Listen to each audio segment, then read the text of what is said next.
plaisir d'accueillir et d'introduire notre invité international. Donc, une parole venue d'ailleurs, de Bourgogne, mais aussi d'Haïti, si on peut dire, certainement des deux. Donc, des espaces qui sont importants pour nous en termes d'appartenance et de filiation. Daniel est professeur d'Érivois et professeur en psychopathologie et psychologie clinique à l'Université de Bourgogne-Franche-Comté, directeur adjoint du laboratoire de psychologie Psy-Dépris, donc dynamique relationnelle et processus identitaire. Donc vous voyez, ça nous concerne. Il conduit des recherches sur le traumatisme, la résilience et les problématiques identitaires.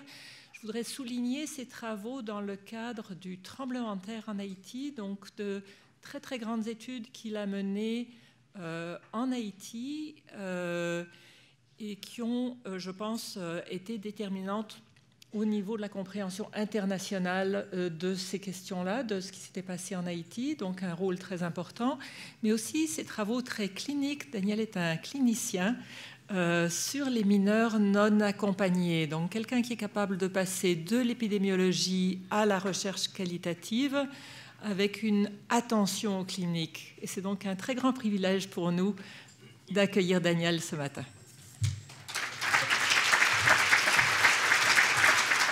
Bien, merci beaucoup. Je suis très heureux d'être ici ce matin.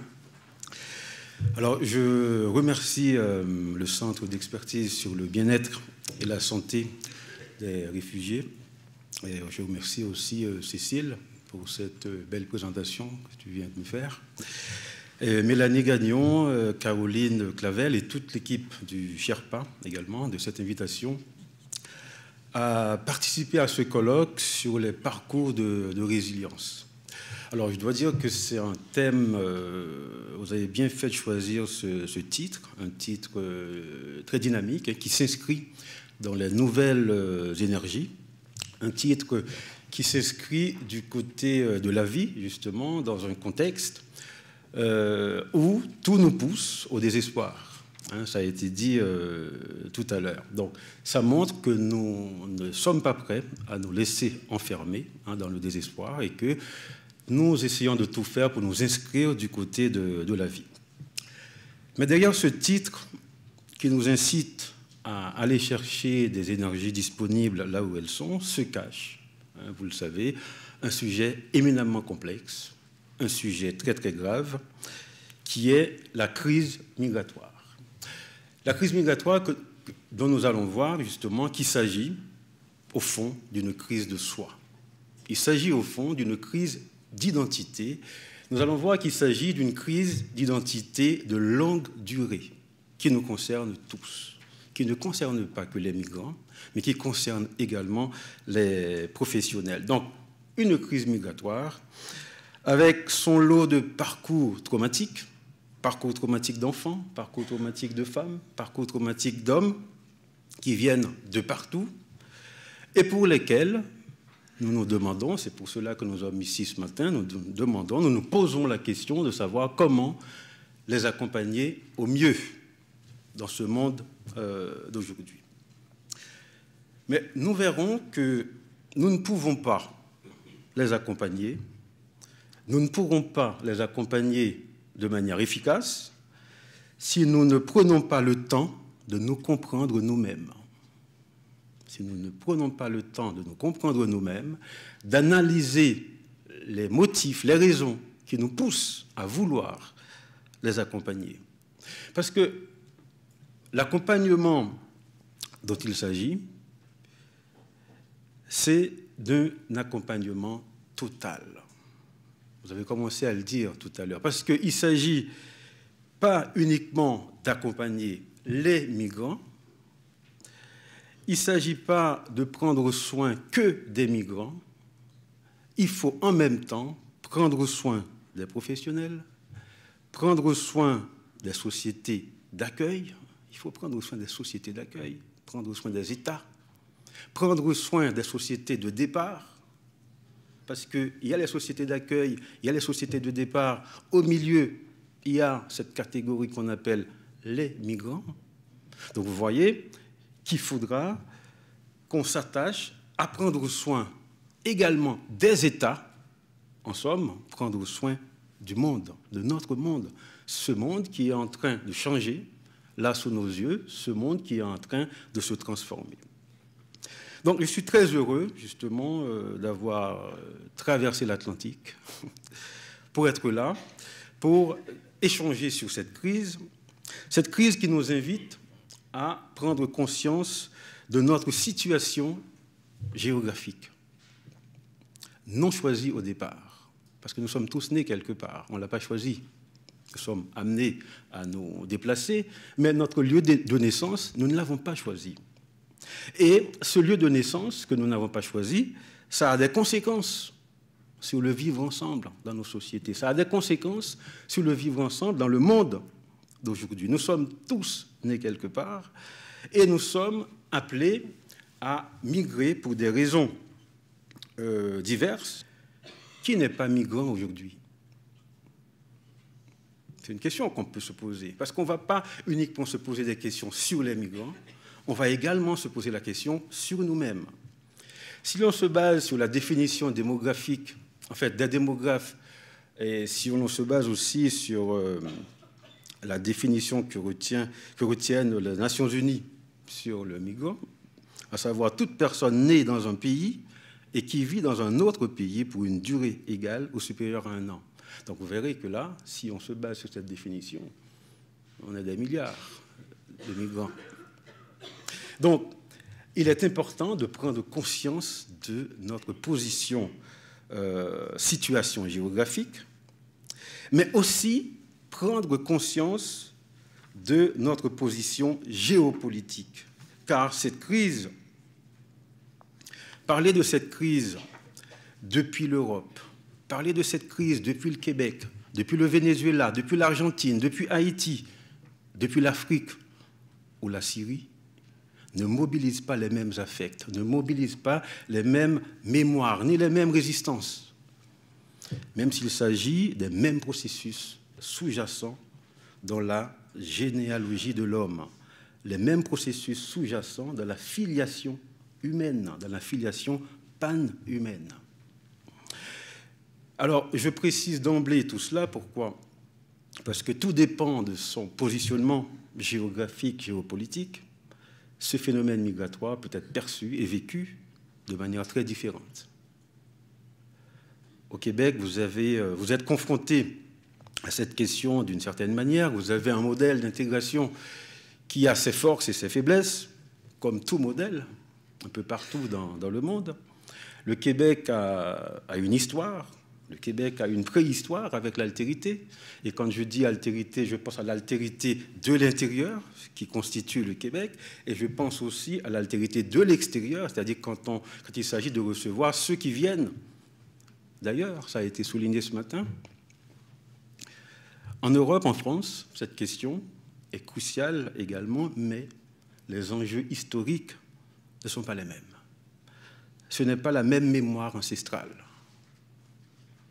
L'Europe, anciennement terre de départ vers les grandes découvertes, vous savez, ces grandes découvertes qui ont notamment nourri l'anthropologie coloniale, bon, une anthropologie qui est dépassée maintenant, qui est censée être dépassée, mais hélas, il y a encore quelques traces de cette anthropologie coloniale dans nos façons de nous percevoir, dans nos façons de percevoir l'autre. Il y a des traces de cette anthropologie coloniale dans nos outils cliniques, les outils que nous utilisons pour penser les migrants, pour intervenir auprès d'eux. L'Europe, donc, anciennement terre de départ, est devenue terre d'immigration. À l'intérieur même de l'Afrique, des Afriques, à l'intérieur même du Maghreb, de l'Afrique subsaharienne, entre les pays africains, la crise migratoire bat son plein, avec ces horreurs aussi, qui ne sont pas toujours médiatisées de la même manière, parce qu'il se passe beaucoup de choses dans le monde. Mais la couverture médiatique n'est pas toujours au rendez-vous. Donc vous voyez, c'est un sujet complexe. Parler de cette crise, donc, du point de vue de ce qu'on appelle les migrants, ou du point de vue de la société d'accueil ou des sociétés de départ, ne relève pas des mêmes ressentis. Ce n'est donc pas évident pour moi d'ouvrir ce colloque sur un sujet aussi grave, un sujet aussi d'actualité, actualité dans le sens de quelque chose qui s'actualise, un sujet donc aussi et en même temps aussi ancien. Et pourtant, c'est bien ce défi qui s'impose à nous, c'est bien ce défi qui nous guette dans nos pratiques quotidiennes, qui nous guette dans nos pratiques citoyennes, qui nous guette dans nos pratiques professionnelles, dans nos institutions. C'est quoi ce défi? Penser l'ancien et le nouveau monde en même temps. Le monde qui part et le monde qui vient. Le monde qui part et le monde qui vient. Et en même temps, essayer de penser les transitions, essayer de penser les transformations. Et ça donne le vertige, vous le savez. On a le vertige quand on reçoit les migrants à tous les niveaux, en tant que professionnels, en tant qu'institution, même les politiques aussi. C'est pareil. Tout le monde se sent concerné, tout le monde est concerné, tout le monde a le vertige. Parce qu'il est en train de se passer quelque chose, là, sous nos yeux. Il faut prendre la mesure, justement, de ces choses-là. Quand nous regardons l'actualité locale, l'actualité nationale, internationale, nous nous demandons dans quelle époque nous vivons. Mais rassurez-vous, nous sommes bien au XXIe siècle. Mais un XXIe siècle qui a un arrière-goût amer, un arrière-goût d'autrefois. Quand on assiste, par exemple, à l'indifférence de certains États face à la détresse d'êtres humains en danger en haute mer, je pense à l'Aquarius, dont je parlerai tout à l'heure. Quand on assiste à la vente aux enchères de migrants en Libye, en novembre 2017, nous nous rendons compte qu'au XXIe siècle, le monde a aussi ses âges antérieurs. On parlait de Mamadou, là, qui a 3 ans. Mamadou aura 5 ans. Mais à 5 ans, il n'aura pas encore 10 ans, mais il aura aussi 3 ans. À 14 ans, un mineur n'a pas encore 18 ans. Mais il a aussi 10 ans, il a aussi 11 ans, il a aussi 12 ans, et tous les âges antérieurs. De l'accompagnement que nous pouvons lui proposer, nous sommes censés l'aider à intégrer ces âges antérieurs, intégrer un certain nombre de choses qu'il a vécues antérieurement, non pas faire en sorte qu'il les refoule, mais qu'il les dépasse, qu'il puisse continuer à bien se développer, sans qu'il soit parasité. Parce qu'on peut prendre l'exemple justement de ce jeune qui a vécu des choses difficiles, qui a été violé par exemple. Il y a beaucoup de cas de ce genre. À un âge, on va faire en sorte qu'il arrive à intégrer cet élément dans son histoire de vie sans qu'il en soit parasité. Et c'est l'une des manières, justement, et nous le savons, puisque nous sommes ici pour parler de résilience, c'est l'une des manières de travailler à l'inscrire dans un processus résilient, un processus de vie, pour qu'il se réapproprie sa vie, se réapproprie sa propre histoire. Ce qui se passe pour ce mineur, peut-être, on peut l'extrapoler, attention, au monde entier.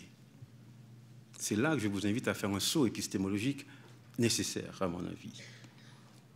Et se poser la question, comment, au XXIe siècle, intégrer nos âges antérieurs et nous inscrire dans un processus résilient.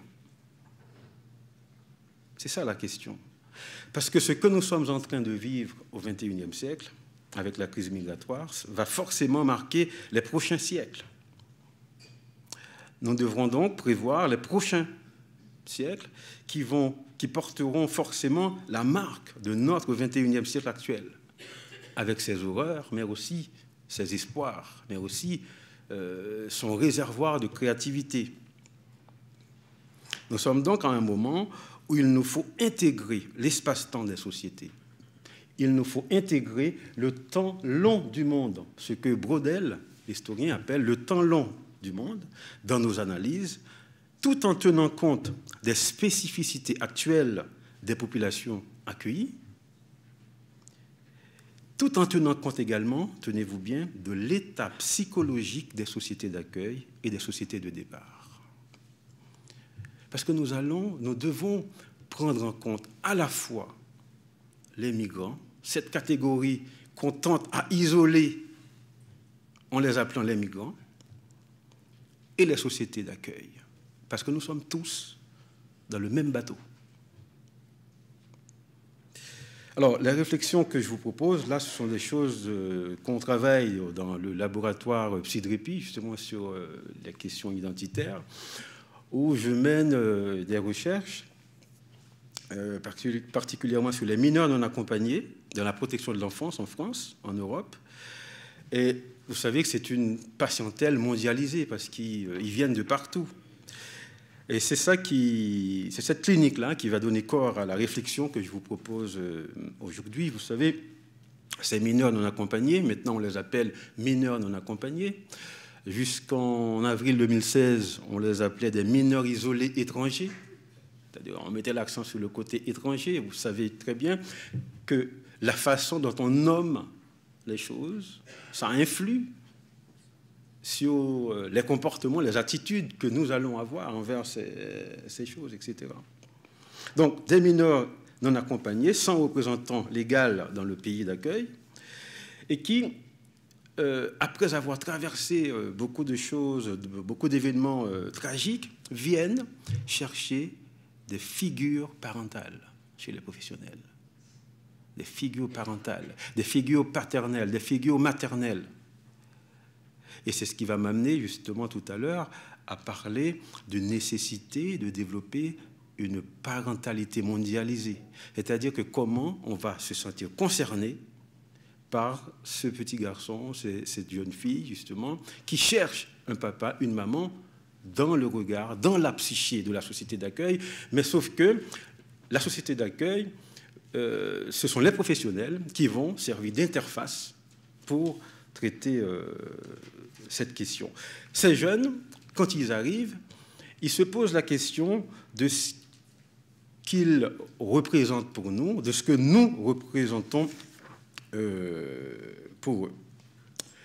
Alors, aujourd'hui, je ne vais pas présenter des recherches empiriques, je ne vais pas présenter des résultats de recherche, parce que là, on a 2 jours, justement, j'ai vu le programme, il y a un certain nombre de choses qui vont être présentées. Mes objectifs ce matin, c'est de réfléchir, susciter une réflexion globale avec vous sur cette crise migratoire, un certain nombre d'enjeux pour les professionnels d'aujourd'hui. Vous proposer aussi un modèle sur lequel je travaille avec des doctorants et des collègues aussi, que j'appelle clinique de la mondialité, et surtout interroger notre héritage identitaire. Ce que je disais tout à l'heure, la crise migratoire est avant tout une crise de soi, une crise des identités dans le monde d'aujourd'hui. Une idée force traverse mon propos. Le monde entier, quand je dis le monde entier, il ne s'agit pas que des migrants, il s'agit des migrants et des sociétés d'accueil. Le monde entier, donc, est traversé par un ensemble de traumatismes.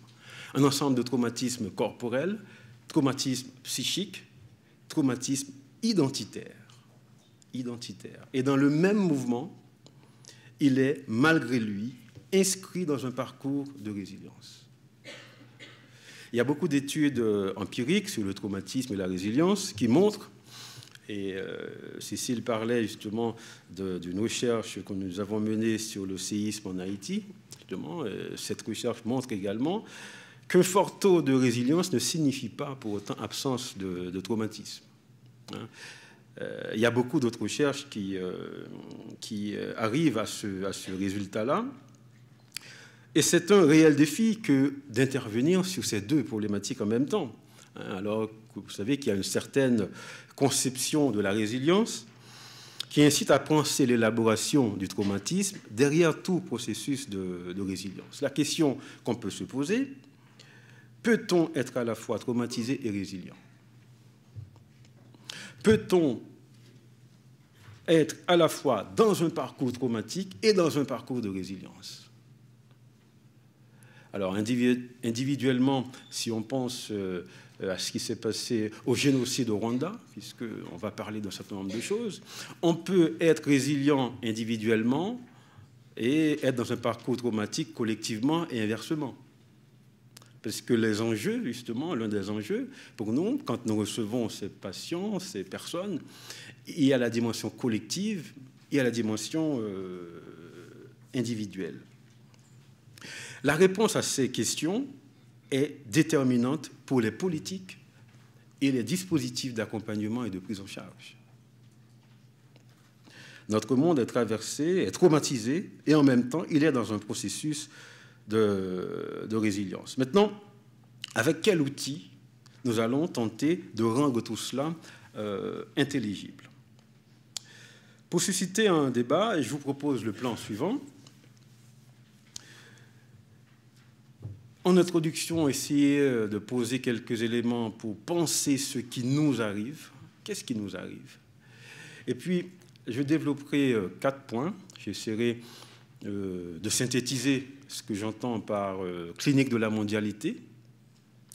Et puis, je poserai la question de la crise des migrants comme un analyseur du vivre ensemble dans nos sociétés, comme un symptôme, c'est ce qu'on voit, mais qu'est-ce qui se cache, qu'est-ce qui se rejoue derrière tout cela? Et puis, un autre point va concerner un traumatisme identitaire mutuel de longue durée, pour tenter de comprendre que les crispations identitaires dans nos mondes, dans notre monde d'aujourd'hui, qui amènent justement un certain nombre de politiques d'extrême droite, etc., d'où ça vient? Et ça nous permettra de voir qu'au XXIe siècle, on est encore peut-être au XVe, XVIe siècle, en termes identitaires. Et puis la question qui nous intéresse aussi, étant donné que toutes ces grandes questions géopolitiques viennent affecter notre travail de professionnel de la santé. Et nous essaierons de nous poser la question des postures institutionnelles, des postures professionnelles et aussi des postures citoyennes. Parce que ces personnes qui viennent d'ailleurs viennent nous interroger au-delà de nos casquettes institutionnelles et professionnelles. Ils viennent nous titiller dans notre position citoyenne aussi. C'est là qu'on voit que ce qui est en train de se passer là, ça nous bouscule tous, ça nous donne le vertige et que nous avons intérêt justement à prendre la mesure des choses pour tenter d'avancer. Et puis, j'essaierai de conclure sur une thématique, justement sur une idée de ce colloque, comment remettre en récit ce monde, comment l'inscrire dans un parcours de résilience. Alors, penser ce qui nous arrive, penser l'héritage. Nous sommes dans un monde en mouvement. Nous sommes tous nés quelque part, je l'ai souligné tout à l'heure, en un lieu et en un temps donné. Mais le véritable lieu de naissance, pour citer le poète et médecin Joël Desrosiers, est celui où l'on a posé pour la première fois un regard d'étranger sur soi-même. Et quand on arrive à poser ce regard sur soi, on se retrouve face à l'héritage identitaire. Un héritage identitaire qui transcende les générations. Ce qui nous arrive dans notre monde phénoménal, dans nos sociétés, dans nos institutions de soins, nos psychés, ce qui arrive dans nos psychés collectives individuelles, peut être pensé en termes, dans une intrication de 3 temporalités. Ce qui advient, ce qui survient et ce qui revient. Parce que c'est cette intrication de temps, justement, qui nous pose problème. Ce qui advient, donc le chronos, c'est le temps physique, où il y a un passé, un présent, un futur, ce qui est prévisible, l'évolution normale d'un enfant à 4 ans, à 5 ans, à 10 ans, etc. Et si on pense en termes de migration, des recherches sur la migration disent par exemple, ce qui est en train de se passer maintenant était prévisible, parce qu'on a vu les traces, etc., etc. Donc, c'est quelque chose, ce premier temps, le temps chronologique, donc, qui nous permet de penser cette crise avec le passé, le présent et l'avenir. C'est pour cela que nous essayons de travailler. Mais il y a un deuxième temps, le kairos, ce qui survient. C'est le temps métaphysique, qui institue un avant et un après. C'est ce temps, justement, quand, sans qu'on s'en rende compte, sans qu'on s'y attende vraiment, il y a un événement qui surgit, un attentat, Un attentat, ça institue d'emblée un avant et un après. Un séisme, un génocide. Et pour entrer dans notre sujet, nous avons tous en tête l'image du petit enfant kurde sur les côtes méditerranéennes, instituant un avant et un après dans la crise migratoire. Hein, cette image qui a été tournée en boucle. Ce temps, le Kairos vient casser la chronologie des événements. Il ouvre des brèches dans nos mémoires, il ouvre des brèches dans la psyché, et là, tout peut arriver, le meilleur comme le pire. Ça nous amène au troisième temps, ce qui revient, l'aion, ce qui revient, c'est le temps cyclique. Je parlais tout à l'heure de la vente aux enchères des migrants en Libye. S'agit-il d'un retour du refoulé du 15e, du 16e siècle? Le racisme, la xénophobie des siècles derniers reviennent et nous frappent de plein fouet au XXIe siècle. Donc, ce qui advient, ce qui survient, ce qui revient, entre autres, c'est quoi? C'est l'héritage identitaire, avec ses fantômes et ses espoirs. Il y a un spécialiste en géopolitique, Dominique Moisy, qui a écrit un ouvrage qui s'appelle « La géopolitique de l'émotion », qui dit ceci, qui dit que le XXIe siècle sera celui de l'identité. Il avait bien raison. Nos aînés, nos générations antérieures nous ont laissé un héritage identitaire en noir et blanc. Un héritage identitaire en noir, blanc, jaune. Ils nous ont laissé ce que René Depestre appelle un déguisement ontologique. Ce déguisement ontologique nous dépossède de nous-mêmes, nous dépossède de notre humanité. Ce déguisement ontologique nous empêche de voir que nous sommes tous faits de la même pâte humaine, que nous sommes tous faits de la même matière spirituelle. Nous avons à faire face à cet héritage-là. Donc, penser ce qui nous arrive aujourd'hui nécessite que nous prenions sur nous-mêmes pour voyager dans le temps et dans l'espace, en écho à l'espace et le temps que traversent ces migrants, justement, pour parvenir jusqu'à nous, leurs semblables.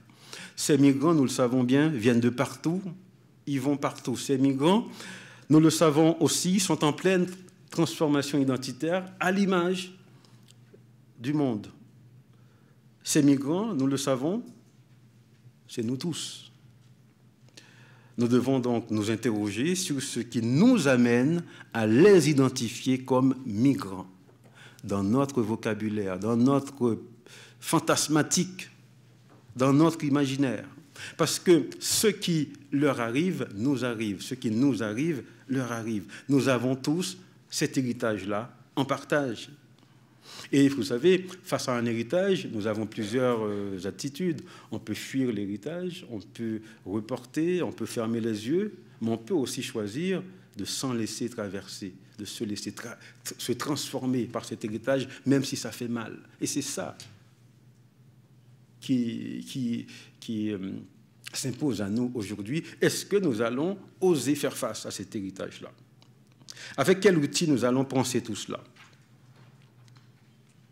Nous ne pouvons pas penser la problématique des migrants si on ne prend pas le temps, je le disais tout à l'heure, de réfléchir sur nos propres outils d'analyse. C'est la raison pour laquelle je vais vous proposer ce que j'appelle la clinique de la mondialité comme une posture d'observation, d'analyse et d'intervention sur ce qui nous arrive.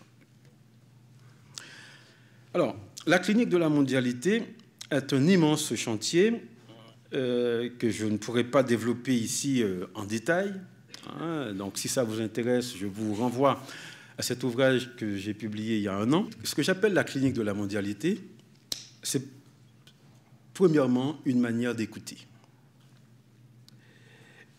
Dans cette manière d'écouter, je parle d'héritage.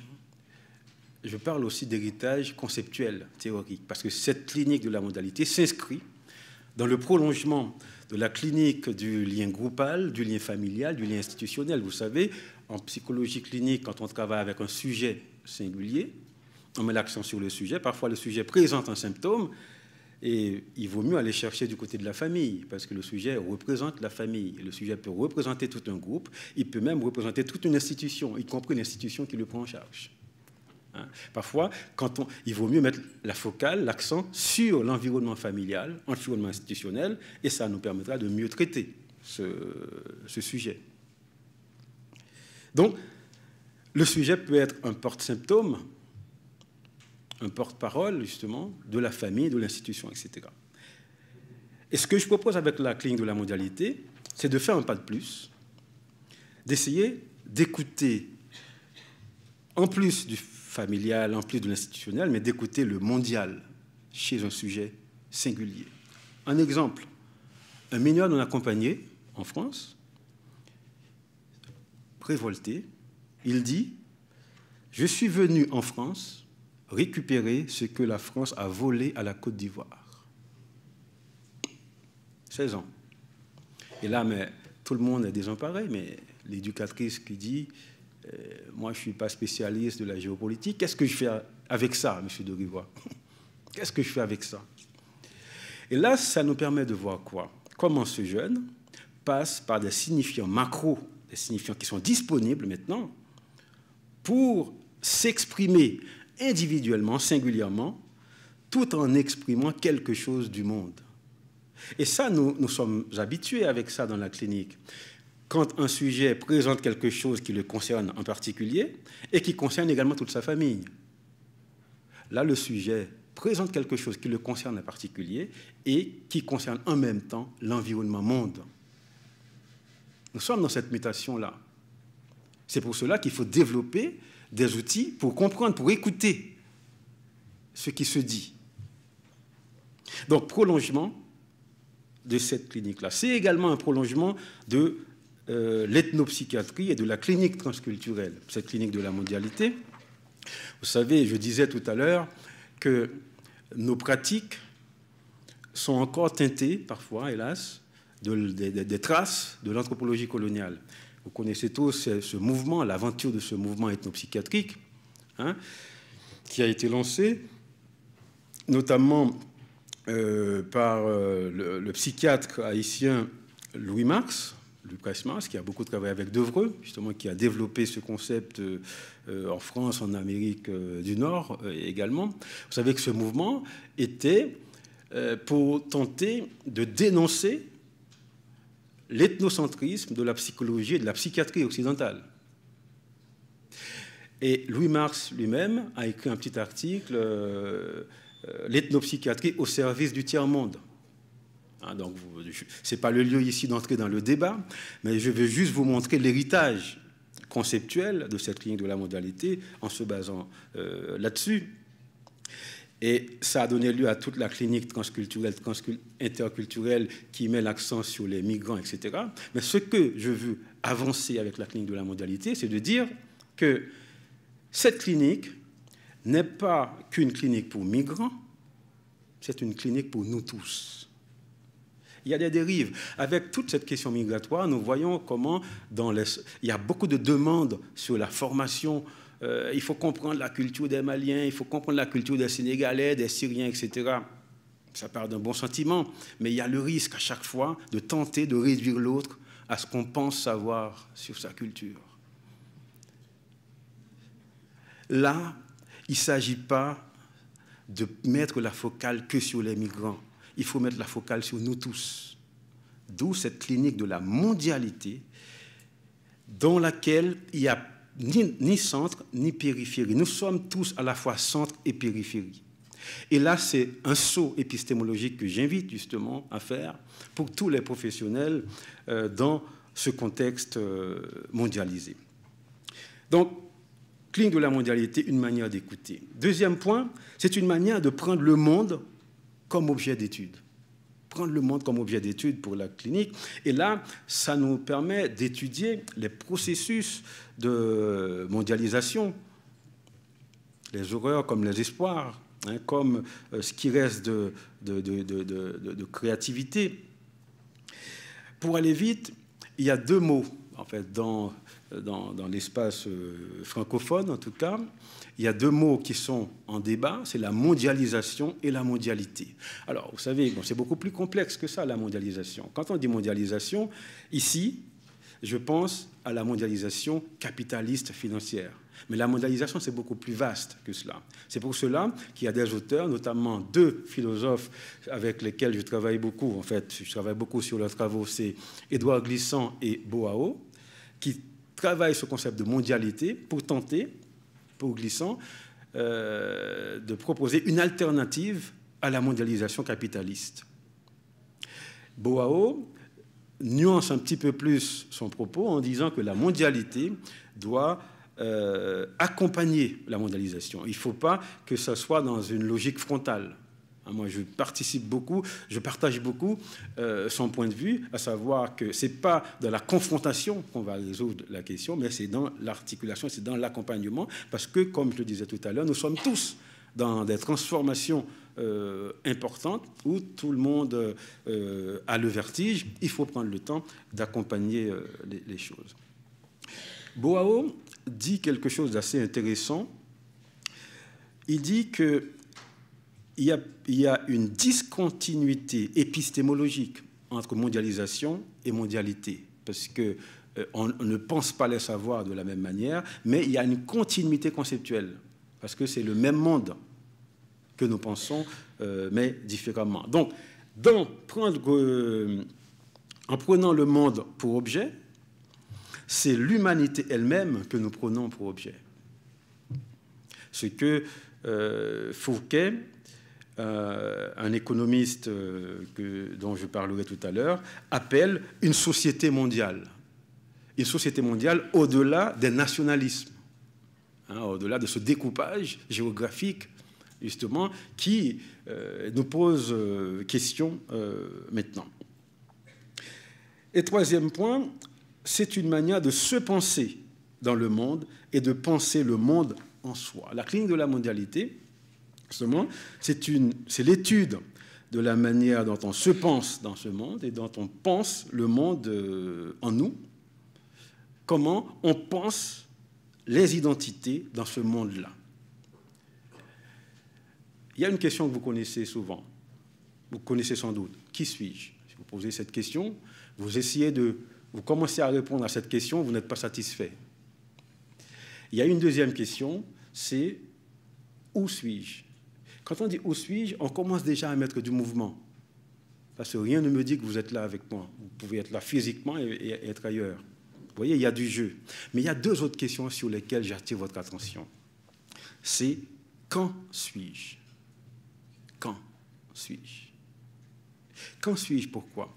Nous avons tous là, dans nos têtes, des migrants imaginaires. Ils ne sont même pas nés, encore. Mais ils vont arriver dans l'espace. Nous commençons déjà, dans notre imaginaire, à leur donner une place, ou pas. Tout dépend de laquelle. Quand suis-je? Et quand ils vont naître, ils ne sont même pas nés. Quand ils vont naître, ils vont devoir composer avec cet héritage. Quand suis-je? C'est pour cela la question que je vous invite à vous poser, c'est où en suis-je? Donc ça met du trouble. Où en suis-je? Ça nous amène à nous redéfinir sans cesse au contact de l'autre, nous redéfinir sans cesse au contact de ce qui se passe dans le monde. Donc, une manière de penser l'héritage identitaire, une manière de penser le vivre ensemble, ce qui introduit d'emblée un débat, vous vous en doutez, avec les politiques, un débat avec la politique, un débat aussi avec le politique. Le politique ici dans le sens de politiquer, science des affaires de la cité. Comment on va faire pour vivre ensemble dans ce monde-là? Donc la clinique de la mondialité, c'est une clinique transdisciplinaire, donc vous voyez qu'on ne peut pas se contenter que de la psychologie ou de la psychiatrie pour penser ça. Il faut aller interroger l'anthropologie, cette anthropologie renouvelée, ce que certains appellent une anthropologie réciproque. C'est-à-dire qu'il n'y a pas que nous qui allons porter un regard sur eux, eux aussi portent un regard sur nous, inversement, anthropologie réciproque. Donc ça inclut l'histoire globale, ça inclut la géographie, la politique, etc., etc. En tout cas, c'est une posture, un modèle qui invite à aller au-delà de la pensée binaire qui a longtemps caractérisé la pensée occidentale, eux et nous, cette dichotomie, les migrants et nous, qui invite à aller au-delà de l'ethnocentrisme, y compris l'ethnocentrisme inversé, au-delà, qui nous invite à aller au-delà de l'impérialisme de la pensée également. Donc, ce qui fait que je définis cette clinique de la mondialité comme étant cette disposition d'esprit qui nous invite à penser le monde en nous, tout en nous pensant dans le monde, et à aider un sujet à se penser dans le monde, tout en essayant de retrouver, d'être à l'écoute des éléments du monde dans sa psyché. Là, c'est un schéma qui propose justement de visualiser un petit peu ce dont il s'agit. Donc vous voyez qu'il y a d'un côté l'interculturalité du praticien et de l'autre l'interculturalité de la population accueillie. C'est juste pour dire que nous sommes tous faits de plusieurs autres. Nous sommes pluriels. Donc la question de l'héritage identitaire qu'il faut interroger. Et en dessous, vous voyez que j'ai mis l'interculturalité des théories, des concepts aussi, parce qu'il n'y a pas que les hommes qui migrent, les concepts migrent également. Là, je n'ai pas le temps de développer tout cela, mais c'est juste pour dire que les outils, les mots que nous utilisons, les concepts, les disciplines, les mots, les concepts, etc., ont également une histoire qui peuvent biaiser, en fait, qui affectent le travail que nous faisons avec les patients. Vous voyez là qu'il y a 5 niveaux d'analyse. Le premier, il y a un niveau intersubjectif, c'est-à-dire quand on est dans la relation avec l'autre. Hein, et ce niveau-là, il y a le niveau intrapsychique qu'on ne voit pas, c'est l'inconscient. Cet inconscient, ça peut être un inconscient individuel, ça peut être un inconscient collectif aussi. Et au-dessus, vous voyez que j'ai mis un niveau groupal qui concerne la famille, les institutions, un niveau national qui concerne le pays dans lequel nous sommes, et un niveau international global, parce que tout dépend des pays en présence. Ce ne sont pas les mêmes histoires collectives qui sont en jeu. C'est pour cela, tout à l'heure, je parlais de l'histoire du Québec, je parlais de l'histoire de l'Europe, on peut parler de l'histoire de l'Afrique, etc. Ce ne sont pas les mêmes enjeux, ce ne sont pas les mêmes histoires qui sont mobilisées. Donc, la crise migratoire, donc, qui n'est autre qu'une crise de soi, est l'un des objets, l'un des grands chantiers pour la clinique de la mondialité. Elle vient comme un analyseur du fonctionnement de ce monde, de nos sociétés. Elle vient aussi interroger la tâche primaire de nos institutions. Elle vient interroger également tout ce que j'appellerai tout à l'heure le processus de résilience identitaire dans le monde. Donc j'en arrive au deuxième point qui concerne cette crise des migrants entendue comme étant un symptôme de notre monde d'aujourd'hui, un symptôme, un analyseur du vivre ensemble. Et il y a 3 points qui vont nous intéresser là-dedans.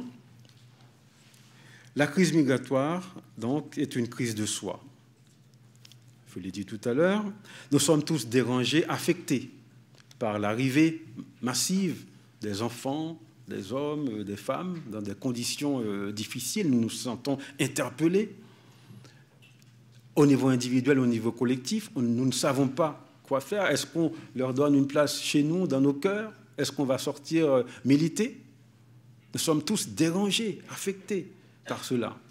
Nous sommes bouleversés dans nos identités. Ça bouleverse les identités des migrants par le simple fait de se déplacer, par aussi le fait d'avoir vécu des traumatismes multiples. Je reviendrai là-dessus, savoir comment le traumatisme, c'est quelque chose qui mutile l'identité, par le fait d'avoir à s'inscrire dans un nouvel environnement. Mais ça bouleverse aussi la société d'accueil, ça bouleverse l'État, ça bouleverse les institutions, ça bouleverse le citoyen lambda. C'est pour cela que j'ai proposé les 5 échelles que vous avez vues tout à l'heure.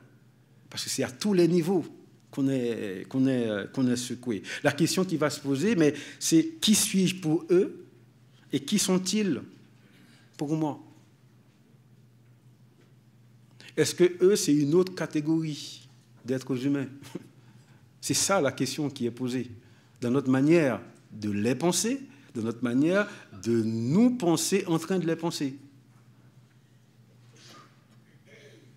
C'est un analyseur, la crise des migrants, de la tâche primaire de nos institutions.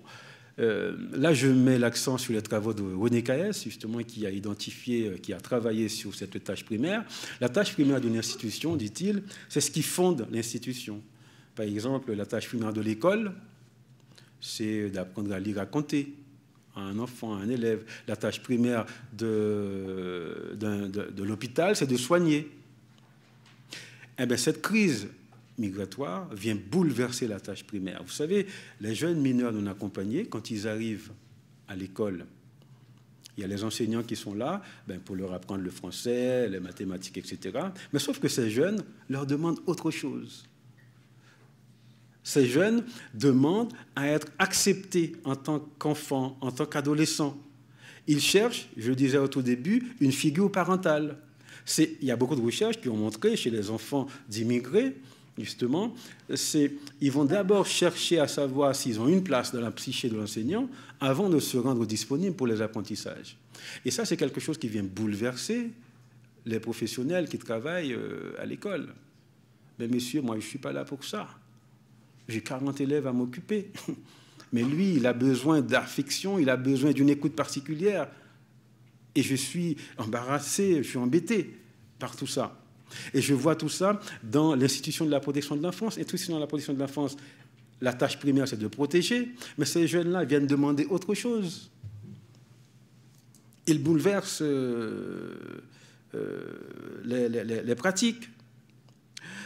Dans la protection de l'enfance en France, ce n'est pas le même prix de journée qui est pratiqué pour un classique ou un MNA, mineur non accompagné. Le prix de journée environ pour un classique, un enfant classique, implicitement dit de souche, c'est 150 €. Pour un MNA, c'est la moitié, voire le tiers. Vous savez ce que ça, vous voyez ce que ça induit dans la psyché institutionnelle, dans la psyché des professionnels. On va marchander la relation éducative. Et ça met les professionnels dans un état terrible. Mais ça veut dire quoi? Il y a moins de moyens, donc je vais faire moins pour ce jeune. Et moi, je pense que ce jeune aurait besoin de plus.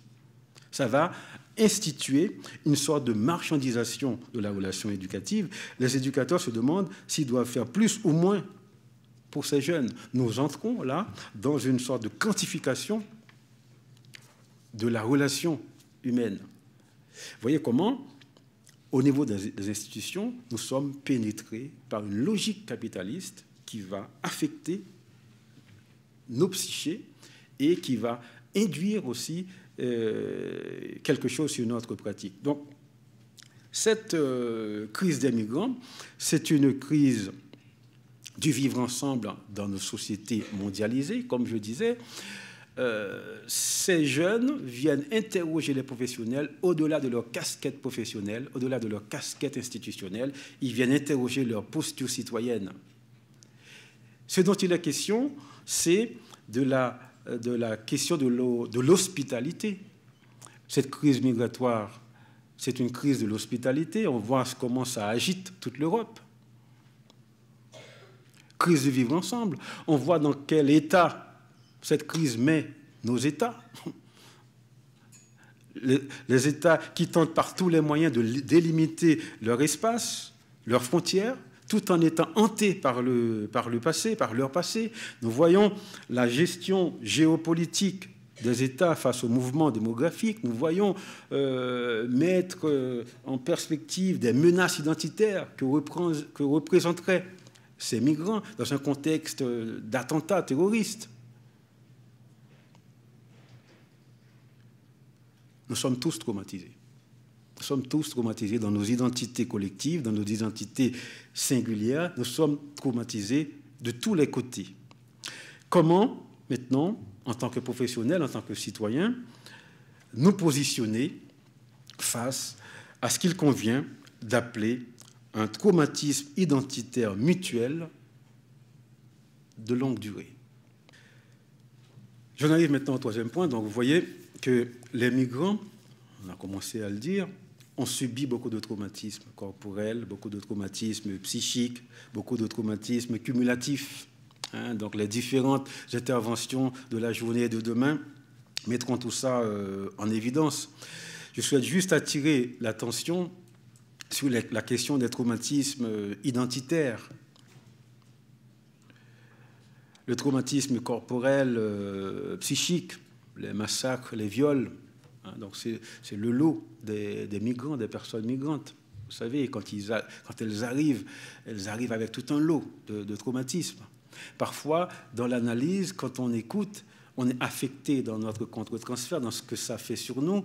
On se dit, mais le pauvre, comment il a fait pour subvenir à tout ça, pour supporter tout ça? Et parfois, on se rend compte que ce qu'on pense qui a fait traumatisme pour eux, c'est pas ça. C'est ça, le drame, la complexité des traumatismes cumulatifs. Difficile de savoir où se situe le traumatisme. Qu'est-ce qui fait traumatisme? Nous sommes face à cette complexité-là. Ce sont les 3 temps que j'ai évoqués en introduction, justement, qui sont mélangés, qui sont intriqués et qui nous demandent de la disponibilité pour pouvoir interagir là-dessus. Mais on se rend compte qu'au final, qu'il y a un traumatisme identitaire. Il y a KS, il y a Albert Memmi aussi, qui ont beaucoup travaillé sur ces questions, qui parlent à quel point le traumatisme mutile l'identité. Mutile l'identité. Donc j'arrive avec cette idée de traumatisme identitaire pour traduire au niveau individuel, mais aussi au niveau collectif, cette incapacité à se définir, à savoir qui on est pour l'autre, qui est l'autre pour soi, cette difficulté à s'inscrire dans la généalogie de l'homme, à s'inscrire dans une filiation humaine. Et cette difficulté-là, ça peut nous amener à afficher un certain nombre de comportements, à afficher un certain nombre de mécanismes de défense qui peuvent se révéler pathologiques, des mécanismes de défense qui vont encore plus mutiler l'humanité. Il y a justement ce que j'entends par traumatisme mutuel des migrants, mais aussi de la société, dans la société d'accueil. Ce traumatisme, il est complexe. Il peut se comprendre au moins de 3 manières. La première, il peut s'agir du déplacement du traumatisme des migrants de leur pays d'origine vers la société d'accueil. Nous sommes tous habitués à cela. Parce que ces enfants, ces adolescents, ces familles ont vécu des choses difficiles dans leur pays, parfois qui n'ont rien à voir en termes de temporalité avec leur migration, des choses qui sont restées là dans la psyché. Et à travers l'événement migratoire, où ils vont encore subir des choses pendant la traversée, parfois il reste 2 mois, voire 1 an pendant cette traversée pour traverser plusieurs pays, ils cumulent des traumatismes. Parfois, ils déplacent ces traumatismes dans la société d'accueil. Et nous assistons à ce qu'on appelle l'après-coup du traumatisme, c'est-à-dire des jeunes très souvent qui ont été violés dans leur famille et puis qui commencent à décompenser, à présenter des symptômes plusieurs années après. Il y a un jeune, c'est plutôt, je préfère le dire, du point de vue de l'éducatrice, une éducatrice, qui me dit, nous sommes en réunion, elle me raconte comment un jeune a raconté un petit peu ce qu'il a vécu. Elle me dit, monsieur, vous vous rendez compte? Quand un tel me dit que son frère s'est fait descendre d'une balle à la tête, moi, qu'est-ce que je fais avec ça? C'est un mineur de la compagnie qui lui dit, qu'est-ce que je fais avec ça? Moi, j'étais habitué à travailler avec des jeunes où il y a leur famille, mais là, il n'y a pas de famille. Qu'est-ce que je fais avec ça? En fait, cette éducatrice, elle était complètement déboussolée, affectée, traumatisée, justement par ces questions-là, parce qu'elle a senti que ce jeune l'avait interpellée dans sa posture maternelle, et elle était complètement effractée au niveau psychique. Qu'est-ce que je fais avec ça? Donc, vous voyez comment elle culpabilise de ne pas comprendre, de ne pas savoir quoi faire. Elle culpabilise aussi de voir que le jeune en face voit que le fait de lui avoir raconté ça, ça l'a mise dans cet état-là. Finalement, on ne sait plus où est le traumatisme. On ne sait plus. On va parler là de traumatisme vicariant, justement, des traumatismes des professionnels. Mais j'ai envie de l'extrapoler. Ce traumatisme concerne aussi la société d'accueil, comme je le disais tout à l'heure, hein, qui nous met dans un état où on comprend plus rien. Ça, c'est un premier point. Un deuxième point de complexité, c'est la réactualisation traumatique de l'histoire ancienne de la société d'accueil. Je parlais de l'Europe. Face à son passé, on voit tout ce qui s'agite entre la France, l'Allemagne, l'Italie, l'Espagne, etc. Et comment tous ces pays-là, tous ces États-là essayent d'agiter des choses au niveau politique. Mais il n'y a pas que le niveau politique. Ce sont des États qui sont rattrapés aussi par des fantômes du passé, par la question de l'héritage identitaire. Qu'est-ce qu'il faut faire avec cet héritage identitaire? Vous savez qu'il y a des professionnels, c'est ça qui est terrible, des professionnels dans la protection de l'enfance, en France, qui découvrent l'histoire de leur pays une fois confrontés à cette question migratoire. Donc, du coup, il faut le temps qu'ils intègrent l'histoire de ce pays, de leur pays, avant même de commencer à écouter ce qui leur arrive. Le traumatisme, il est total. C'est pour ça que j'ai parlé d'un accompagnement total.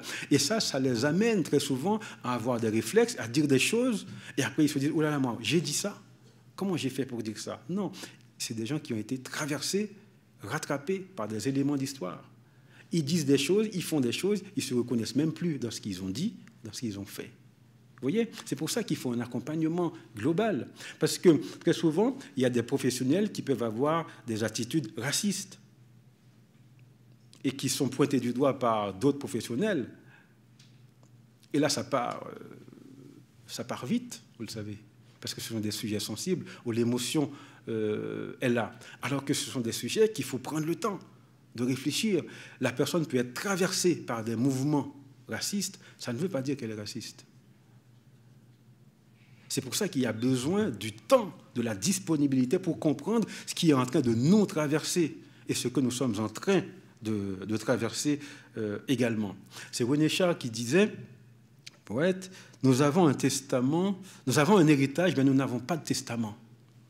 C'est-à-dire que nous ne savons pas quoi en faire. Eh bien, il faut se donner le moment de le faire.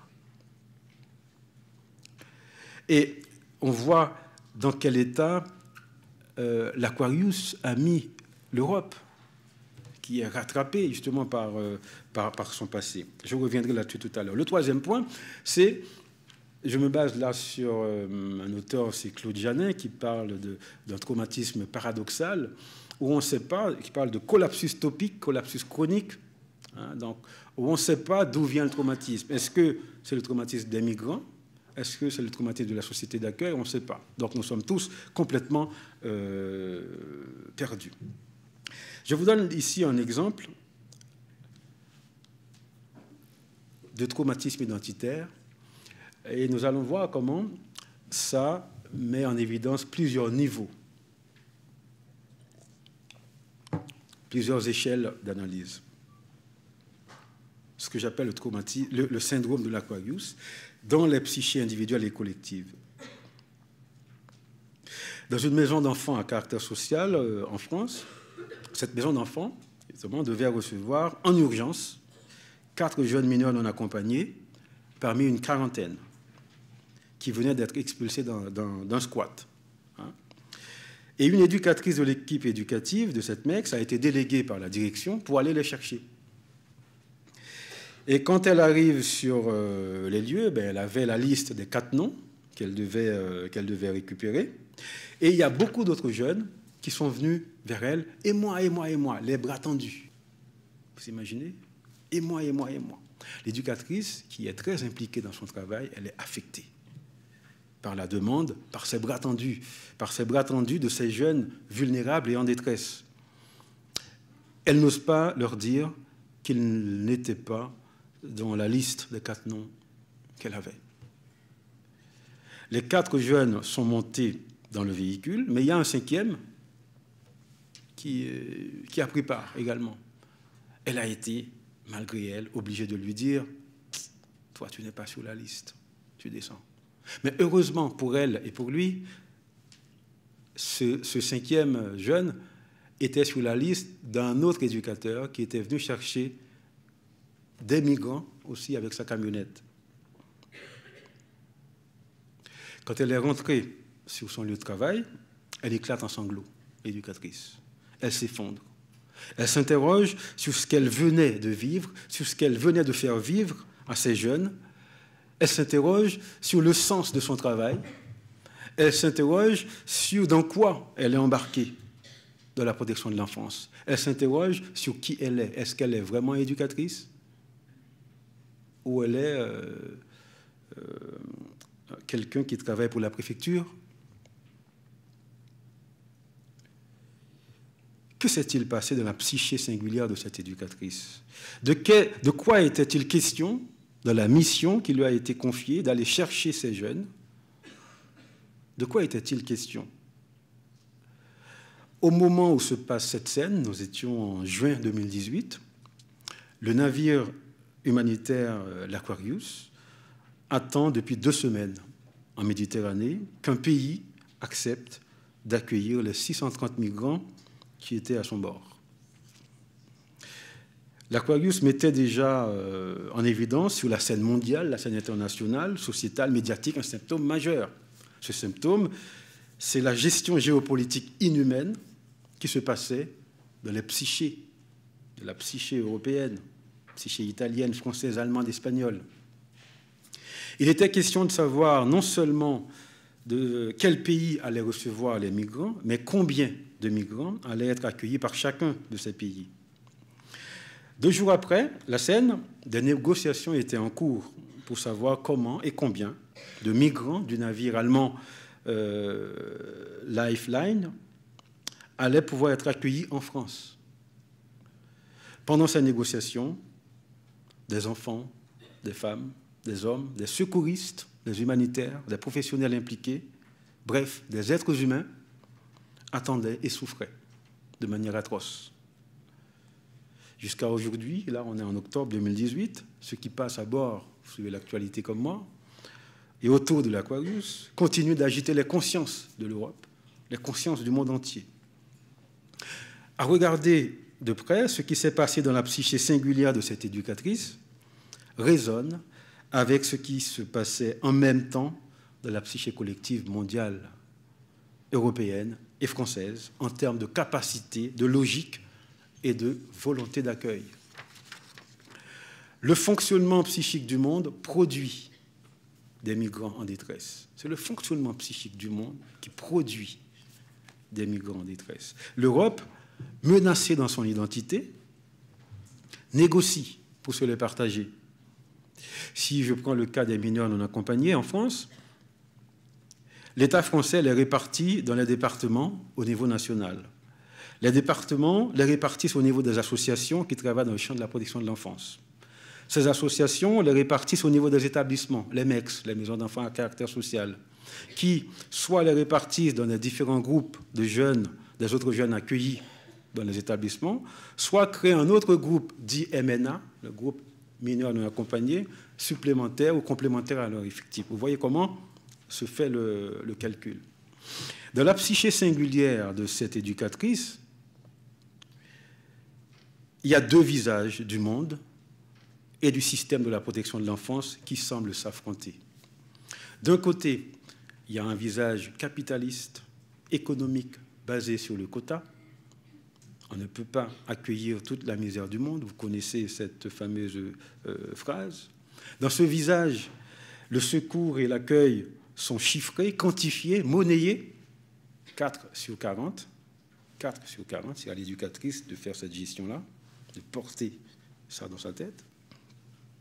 Il est également question du prix de journée qui est différent, voilà, dont j'ai parlé tout à l'heure. Donc, 2 visages, le premier visage capitaliste et l'autre visage, un visage humain. celui qui accueille d'autres êtres humains, celui qui, au nom de l'humanité, n'a pas osé dire aux autres jeunes qu'ils ne faisaient pas partie de la liste. Ce silence interrogateur ainsi que le malaise qu'a exprimé cette éducatrice relève d'un malaise mondial, un malaise continental, sociétal, qui affecte sans filtre le système de la protection de l'enfance et les professionnels qui y travaillent. Bon, ce qui se passe en France, vous le savez, ça se passe aussi dans d'autres pays européens, dans d'autres pays aussi, à des nuances près. Donc, le syndrome de l'Aquarius, je l'appelle comme ça, traduit la conflictualité psychique et géopolitique dans nos psychés collectives et individuelles face à la nécessité de secourir et d'accueillir des êtres humains en détresse. C'est un syndrome qui est caractérisé par la chosification, la marchandisation des êtres humains et l'offre d'humanité disponible dans le même temps, dans le même espace. Actuellement, en France, il y a tout un débat, il y a tout un conflit entre l'État et les associations humanistes, justement. Ce conflit aussi fait partie de ce syndrome. Si l'offre d'humanité est symbolisée par les secouristes, les humanitaires, les associations humanistes et tout autre citoyen, le traitement des êtres humains en marchandises est porté par la gestion cynique de certains États et politiques. Le problème est que les deux représentants de ces deux pôles vivent dans un même monde. C'est ça le problème. Vivent dans un même monde, confrontés au traumatisme et transformation identitaire de tous les côtés. Donc, dans sa crise d'identité profonde, le monde est frappé du syndrome de l'Aquarius, aux deux visages, mondialisation capitaliste et mondialité humaine, capital financier et capital humain se côtoient dans les mêmes appareils psychiques. Vont-ils s'affronter? Vont-ils dialoguer? On parle depuis quelque temps du naufrage de l'Europe. S'agit-il du naufrage de l'Europe, du naufrage du monde, naufrage de l'humanité? En tout cas, c'est un syndrome qui pose la question du devenir de l'humanité.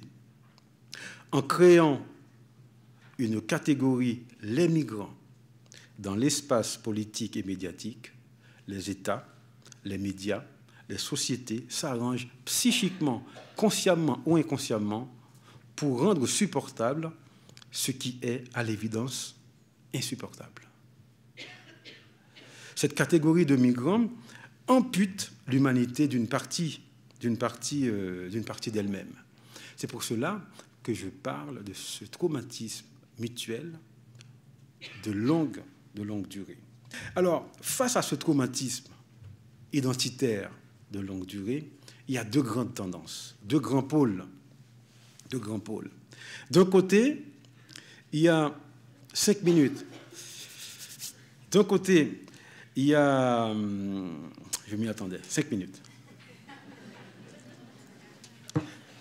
OK.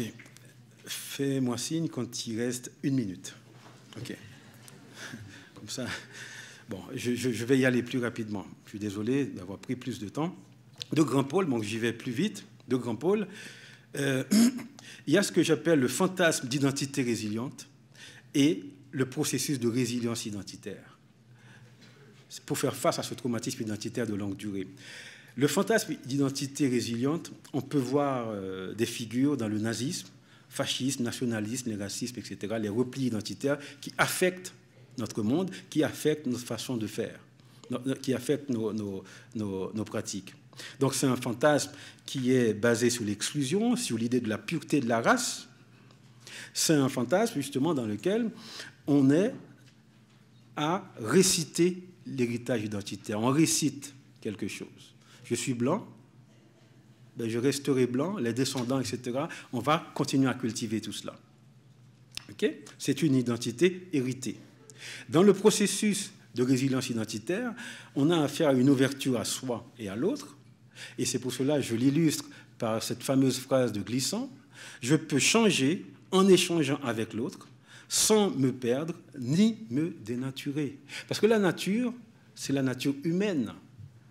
Plus je discute avec les autres, plus je m'enrichis humainement. Je ne vais pas perdre ma nature humaine.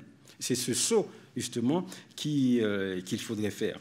Donc, si dans un cas, on récite son identité, dans l'autre cas, on met en récit son identité. Effectivement, c'est ça qui donne le vertige, puisqu'il est question de processus. Alors là, j'ai donné quelques grands exemples macro pour l'identité, ce fantasme d'identité résiliente, nazisme, etc. Il y a des exemples aussi dans le processus de résilience identitaire. Je prends juste 2 ou 3 rapidement. Si on prend l'élection de Barack Obama pendant 8 ans, la présidence, ça s'inscrit dans une résilience identitaire. Si on prend le mariage du prince Harry et de Meghan, descendantes d'esclaves, célébré par un prêtre afro-américain, ce sont des symboles forts.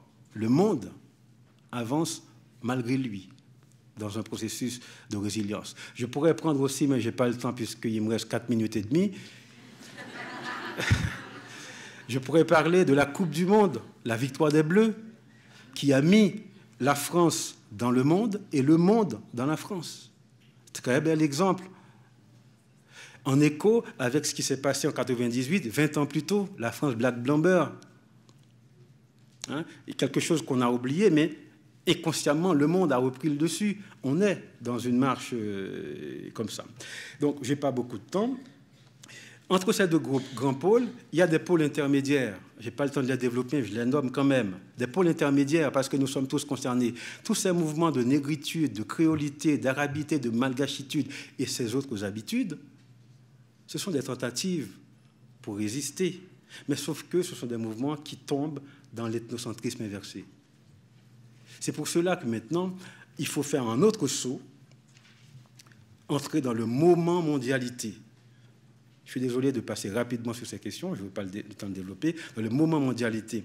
Parce qu'il y a un économiste, François Fourquet, justement, qui a fait une analyse qui parle de plusieurs moments, oriental, islamique, européen, américain. Là, maintenant, nous entrons dans le moment mondialité où il faut faire ce saut, justement, c'est ce moment qui participe de la résilience identitaire.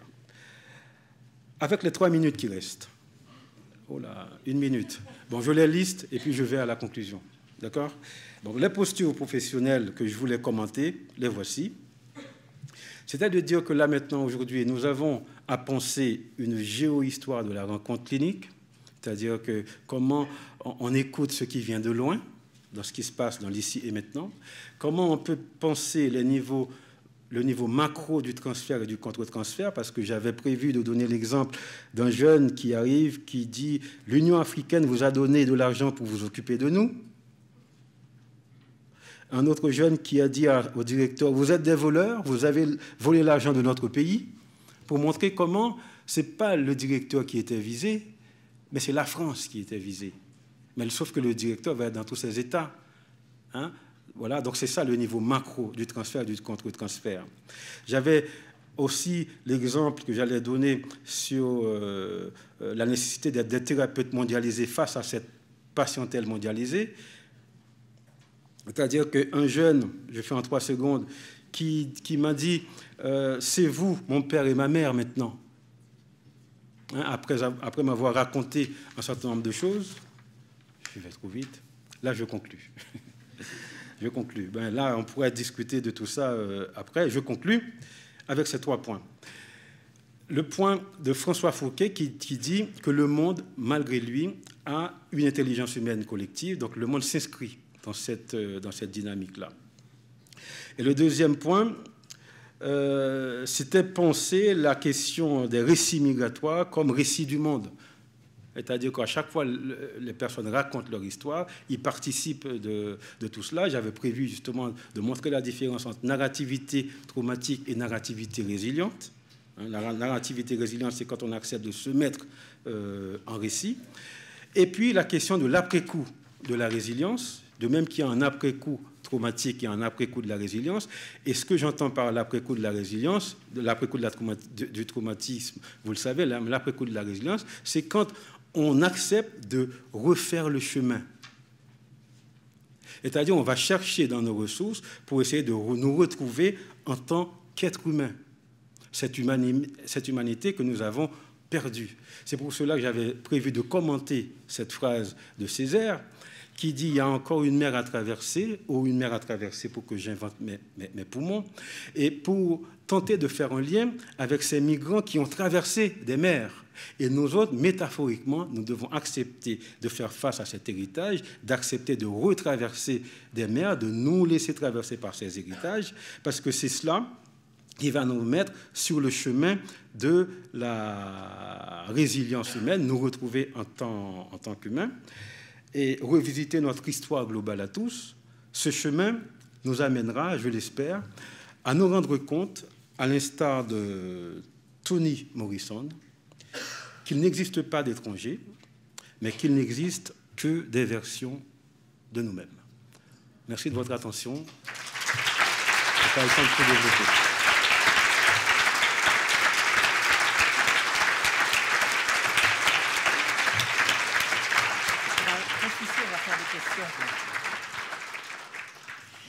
Alors, pour vous laisser les micros, on va en partager un. Je m'excuse d'avoir brusqué. Daniel restera avec nous en plénière demain, ce qui permettra de continuer ce propos. Donc, on va ouvrir à la salle. On a à peu près 15 à 20 minutes de questions. Je veux remercier Daniel pour avoir directement parlé du Québec. Il ne le sait peut-être pas, mais il a parlé de nos traumatismes structurants, de nos traumatismes à notre histoire de colonisation, notre rapport à la langue, notre rapport à la religion, qui sont ces temps-ci absolument centraux dans notre accueil des réfugiés, des requérants au statut de réfugiés dont on va parler dans les 2 prochains jours. Alors, je vous laisse la parole. Questions, commentaires, allez-y, nous avons 20 minutes. Je vous félicite pour ce travail colossal de réflexion sur une situation fort complexe. Et puis, je pense que vous prêchiez quand même, vous vous adressiez ici à un auditoire quand même qui est assez ouvert par rapport à tout ça et puis qui est assez conscient, je pense, de ça. Mais en tout cas, je pense que nos dirigeants auraient intérêt à vous entendre des fois.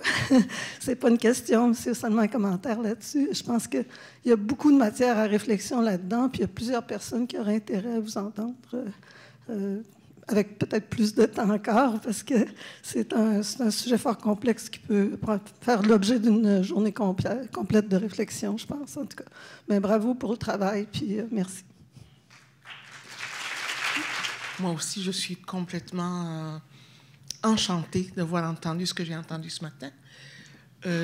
J'en parlerai de mon émotion plus tard. J'aimerais ça qu'on puisse revenir un petit peu sur la question d'ethnocentrisme inversé, parce que je pense que ça fait partie des choses qui traversent actuellement notre société. Effectivement, ça a été un moment de l'histoire. Si on pense au concept de négritude, le concept de négritude, c'est un concept qui a été développé justement pour prendre le contre-pied de l'hégémonie occidentale. Mais sauf que si ça a été nécessaire dans son temps, maintenant c'est un peu dépassé. Pas dépassé dans le sens que ça n'a pas été utile, c'est dépassé dans le sens que maintenant il faut qu'on continue à faire autre chose. Il ne faut pas reprendre le même modèle qu'on voulait attaquer, justement. Parce que dire que parler de quelque chose qui serait blanco-centré, si je peux m'exprimer ainsi, et dénoncer le blancocentrisme et mettre en évidence le négro-centrisme, pour moi, ça peut témoigner d'une forme d'aliénation. Pourquoi? Parce qu'on reprend le même modèle qu'on souhaite casser et puis on l'érige. Maintenant, ça peut être nécessaire. Je pense que c'était nécessaire puisque ce n'est pas du jour au lendemain qu'on sort de cela. Et je pense aussi que cela, c'est un héritage de la pensée binaire. C'est-à-dire, une pensée binaire, c'est l'un ou l'autre. Non. Il y a les processus. Ça peut être l'un et l'autre. Ce n'est pas les uns contre les autres. C'est pour cela que j'ai nuancé tout à l'heure, quand Glissant dit la mondialité doit combattre la mondialisation et que Boao dit la mondialité doit accompagner. Je serais plutôt du côté des processus, parce qu'on voit comment, même actuellement, ceux qui seraient pour les migrants et ceux qui seraient contre les migrants. Si c'est comme ça qu'on aborde la question, je pense qu'on va droit dans le mur. Hein? Parce que, quelque part, on pourrait dire les deux camps ont raison. Il faut juste qu'on s'accorde à s'écouter quels sont les arguments des uns et des autres. C'est pour cela que je n'ai pas eu le temps de le développer. Je parlais de ce moment mondialité. Le moment mondialité, c'est l'imprévisible. C'est l'imprévisible, mais c'est la créativité. C'est un ensemble de processus qui cassent toute radicalité. On n'a pas le temps non plus là de développer les radicalisations.